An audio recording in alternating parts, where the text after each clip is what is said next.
বাঁচাই দেশ, সমৃদ্ধ করি বাংলাদেশ। আমাদের শিক্ষার্থীরা যত বেশি বৃক্ষরোপণ করবে, তত বেশি আমরা আমাদের পরিবেশকে হুমকির হাত থেকে রক্ষা করতে পারবো।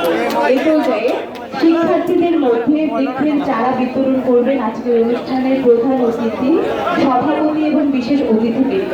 আমি যাদের নাম বলবো তারা একে একে আমাদের আজকের অনুষ্ঠানের প্রধান অতিথি, সভাপতি এবং বিশেষ অতিথিবৃন্দের কাছ থেকে বৃক্ষ গ্রহণ করবে। প্রথমে আসবে ওয়ারিশা জুনারুঘাট পাইলট বালিকা উচ্চ বিদ্যালয়। ওয়ারিশার পরে প্রস্তুত থাকবে সুমাইয়া জুনারুঘাট কলেজের শিক্ষার্থী। আমাদের প্রধান অতিথি, বিশেষ অতিথিবৃন্দ এবং সভাপতি মহোদয়ের কাছ থেকে শিক্ষার্থীরা বৃক্ষের চারা গ্রহণ করছে। প্রস্তুত থাকবে জয়নাল আহমেদ গণেশপুর হাই স্কুল। পরবর্তীতে প্রস্তুত থাকবে রিমন মিয়া দক্ষিণাচরণ পাইলট উচ্চ বিদ্যালয়। প্রস্তুত থাকবে সাজিদুর রহমান দক্ষিণাচরণ পাইলট উচ্চ বিদ্যালয়। প্রস্তুত থাকবে ফয়সল আহমেদ দক্ষিণাচরণ পাইলট উচ্চ বিদ্যালয়।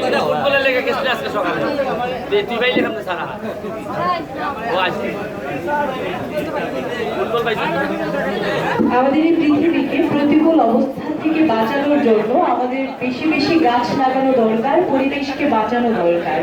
আজকে যে শিক্ষার্থীরা তোমরা গাছ নিচ্ছ, তোমরা এর ঠিক মতো দেখাশোনা করবে এবং বৃক্ষ লাগানোর মধ্য দিয়ে পরিবেশকে বাঁচাবে আমরা আশা করছি। এ পর্যায়ে আমাদের অনুষ্ঠানের প্রধান অতিথি জনাব ব্যারিস্টার সৈয়দ সায়েদুল হক সুমন, মাননীয় সংসদ সদস্য হবিগঞ্জ। আরেকটা তথ্য দেই, অলরেডি সারা সোনারঘাট পৌরসভা সিসিটিভি ফুটেজের আন্ডারে আমরা নিয়ে আসার কাজ শুরু করছি।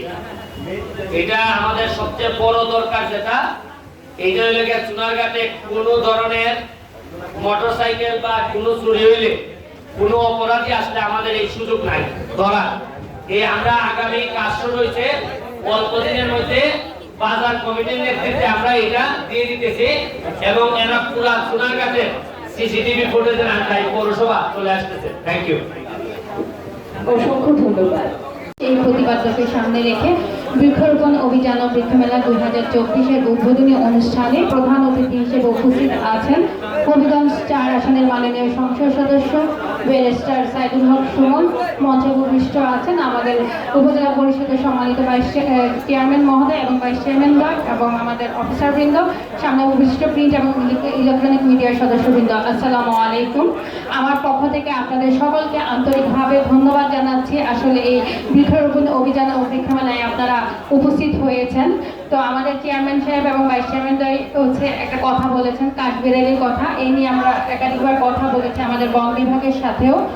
আসলে আমরা যখন প্রকৃতির প্রতি নির্মম হই, প্রকৃতিও আমাদের প্রতি নির্মম হয়। এই যে কাঠবিড়ালির যে খাদ্যের সংস্থান ছিল, সেটা আমরা ধ্বংস করেছি নিজস্ব প্রয়োজনে। এখন কিন্তু কাঠবিড়ালি আমাদের বাড়ি ঘরে চলে আসছে। তাদের যদি খাদ্যের সংস্থান আমরা নষ্ট না করতাম, বন যদি আমরা ধ্বংস না করতাম, তাহলে কিন্তু লোকালে বানর কিংবা কাঠবিড়ালি চলে আসতো না। আমি মনে করি যে চুনারুঘাটবাসী যারা আছেন তারা অত্যন্ত সৌভাগ্যবান, তাদের 3টা সংরক্ষিত বনাঞ্চল রয়েছে, সেটাকে রক্ষা করতে হবে। সেটা দায়িত্ব কিন্তু আপনাদের সকলে। আর আজকে যারা আপনারা উপস্থিত হয়েছেন, অনেকে আমাদের দর্শনার্থী হিসেবে আছেন, সকলের প্রতি সভাপতি হিসেবে আমার একটা অনুরোধ থাকবে, আপনারা সবাই অন্তত একটা করে গাছ হলেও আজকে এখান থেকে নিয়ে যাবেন। এটাই হচ্ছে মানুষ হিসেবে একটা গাছ আপনি রোপণ করলেন, এটা যেমন আপনি প্রকৃতির প্রতি ভূমিকা রাখলেন, দেশের প্রতিও ভূমিকা রাখলেন। আমি শুধু একটা কথা বলেই শেষ করবো। ছোটবেলা থেকে আমার মা একটা হাদিস বলতো সবসময় যে ফলজ গাছ লাগানো হচ্ছে সদকায়ে জারিয়া। কেন সদকায়ে জারিয়া? এই ফলের গাছ ফল খাবে, পশু পাখি খাবে, মানুষ খাবে, সেই গাছের ছায়ায় মানুষ বিশ্রাম করবে। তো আমরা যদি এই কথাটা বিশ্বাস করি, তাহলে যেন সবাই একটা করে গাছ অন্তত লাগাই। প্রত্যেক বছর যদি আপনি একটা করে গাছ লাগান, সেটা কিন্তু আমরা মানুষ তো সারা জীবন বেঁচে থাকবো না, এই গাছটা কিন্তু আপনার স্মৃতি বহন করবে। তো আমার অনুরোধ থাকবে, পরিবেশ সংরক্ষণের পাশাপাশি বৃক্ষকে নিধন করা যাবে না, বৃক্ষ আমাদের সংরক্ষণ করতে হবে। আমরা দেখেছি যখন উপকূলীয় অঞ্চলে বিভিন্ন ধরনের ঘূর্ণিঝড় এসেছে, তখন কিন্তু সুন্দরবন উপকূল অঞ্চলকে বুক আগলে বাঁচিয়েছে। তো বৃক্ষ রোপণের কোনো বিকল্প নেই। আজকে আমাদের যে প্রতিপাদ্য, সেই প্রতিপাদ্যকে সামনে রেখে আবার আমি সকলকে আন্তরিকভাবে আমার পক্ষ থেকে ধন্যবাদ জানাচ্ছি এই অনুষ্ঠানে উপস্থিত থাকার জন্য। এবং এর পরবর্তীতে আমরা 6 জন শিক্ষার্থীর মাঝে গাছের চারা বিতরণ করব এবং আমাদের যারা সম্মানিত অতিথিবৃন্দ আছেন তাদেরকে নিয়ে আমরা আমাদের যে স্টলগুলো আছে সেগুলো পরিদর্শন করবো। সে পর্যন্ত আপনাদের সকলকে একটু ধৈর্য সহকারে আমাদের অনুষ্ঠানে সম্পৃক্ত থাকার জন্য অনুরোধ জানাচ্ছি। ধন্যবাদ সবাইকে। জয় বাংলা।